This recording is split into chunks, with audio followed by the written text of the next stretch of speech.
નમસ્કાર, જય હિન્દ, જય ભારત, જય શ્રી કૃષ્ણ. સ્વાગત છે તમારું આપણી YouTube channel government pension salary info and ન્યૂઝમાં.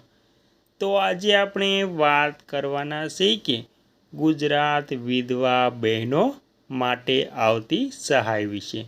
તો વિધવા મહિલાઓ માટે આજ રોજ તારીખ 23/6/2026થી પેન્શનમાં થયો વધારો. તો વિધવા મહિલાઓ માટે શું છે પેન્શન વધારો, તેની સંપૂર્ણ વાત આજે આપણે કરવાની છે. તે પહેલાં તમને એક નમ્ર વિનંતી છે કે તમે આપણી ચેનલમાં નવા હોય તો આપણી ચેનલને સબસ્ક્રાઈબ કરી લેજો.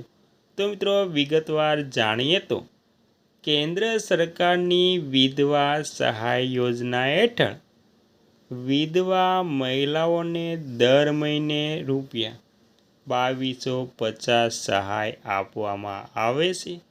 તેમાં કેન્દ્ર સરકાર ચલાવી રહી છે વિધવા સહાય યોજના. વિધવા મહિલાઓને દર મહિને અપાશે ₹2250. ગુજરાતમાં વિધવા મહિલાઓ માટે મળે છે ₹1250. તો મિત્રો આવી રીતે કેન્દ્ર સરકારના વિધવા મહિલાઓ અને ગુજરાત સરકારના વિધવા મહિલાઓને એટલે કે ગુજરાતમાં વિધવા મહિલાઓને ₹1250 અપાય છે અને કેન્દ્ર સરકાર ચલાવી રહી છે 2250 વાળી સ્કીમ.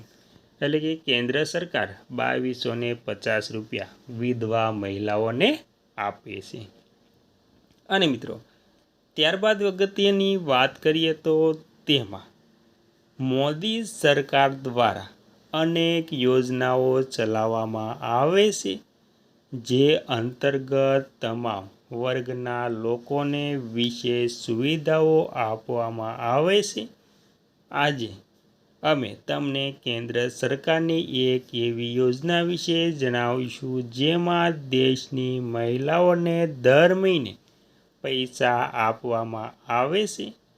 સરકારની આ યોજનામાં રકમ રાજ્ય પ્રમાણે અલગ અલગ હોય છે. અમે આજે તમને સરકારની વિધવા પેન્શન યોજના વિશે જણાવવા જઈ રહ્યા છીએ. તો મિત્રો જેમાં સરકાર આર્થિક રીતે નબળી મહિલાઓને મદદ કરે છે, જે હેઠળ તેઓ પોતાનું ગુજરાન સારી રીતે કમાઈ શકે. વિધવા પેન્શન યોજના હેઠળ મહિલાઓને દર મહિને પેન્શનની રકમ આપવામાં આવે છે. તો મિત્રો આવી રીતે મોદી સરકારે વિધવા મહિલાઓને દર મહિને પૈસા આપે છે અને અલગ અલગ જે રાજ્યમાં છે તે અલગ અલગ સહાય હોય છે. તેમાં વિધવા મહિલાઓને પોતાનું ગુજરાન ચલાવવા કમાણી કરી શકે છે. અને મિત્રો ત્યારબાદ કોને થશે ફાયદો?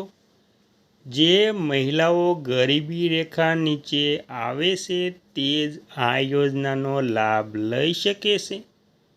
આ ઉપરાંત અરજદાર મહિલા સરકારની અન્ય કોઈ પેન્શન યોજનાનો લાભ લઈ રહી ન હોય તો આ લાભ મળે છે. અરજદાર મહિલાની ઉંમર 18થી 60 વર્ષની વચ્ચે હોવી ફરજિયાત છે.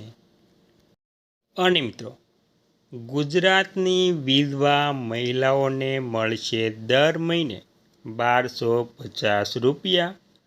વિધવા સહાય યોજના હેઠળ ગુજરાતમાં વિધવા મહિલાઓને દર મહિને ₹1250 મળે છે. ગુજરાતમાં વિધવા સહાય યોજનાનું નામ બદલીને ગંગા સ્વરૂપ યોજના નામ કરાયું છે. હરિયાણા સરકાર દર મહિને ₹2250નું પેન્શન આપે છે. આ સુવિધાનો લાભ માત્ર તે જ મહિલા લઈ શકે છે જેની વાર્ષિક આવક ₹2 લાખ હોય છે.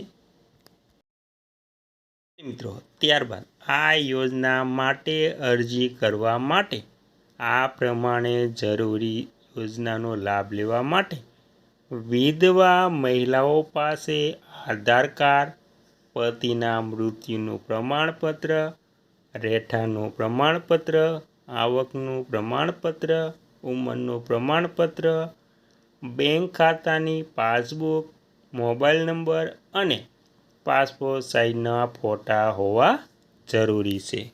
તો મિત્રો, આવી રીતે ગુજરાત રાજ્યની વિધવા મહિલાઓને 1250 અપાય છે અને હરિયાણા સરકાર વિધવા મહિલાઓને દર મહિને 2250નું પેન્શન આપે છે.